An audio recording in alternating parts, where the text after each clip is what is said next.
PMK founder Dr. S. Ramadoss has expelled his son Anbumani Ramadoss from PMK.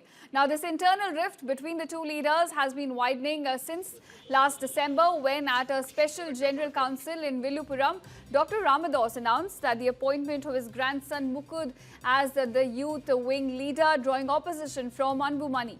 In fact, in May at the Vanyar Sangam conference, Dr. Ramadoss also asserted that he remained the party's leader and would take all election-related discussions, delegating Anbumani to the role of General Secretary. And now, of course, that crack, that wide, seems to have deepened, with, of course, resulting in the Anbumani's expulsion from the party.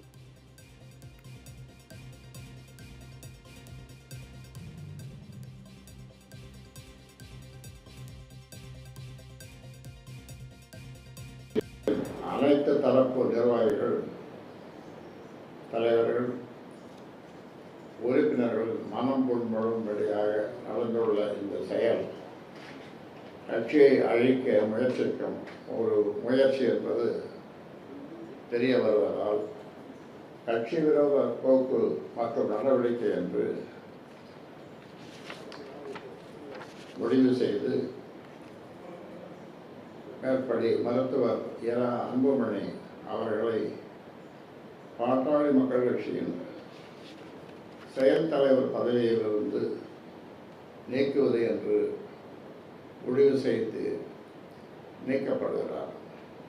மேலும் கட்சியின் எதிர்கால வளர்ச்சிக்கு அவருடைய நடவடிக்கை மற்றும் போக்கு மிகப்பெரிய குந்தகம் விளைவிக்கும் செயலாக உள்ளதால் பாட்டாளி மக்கள் கட்சியின்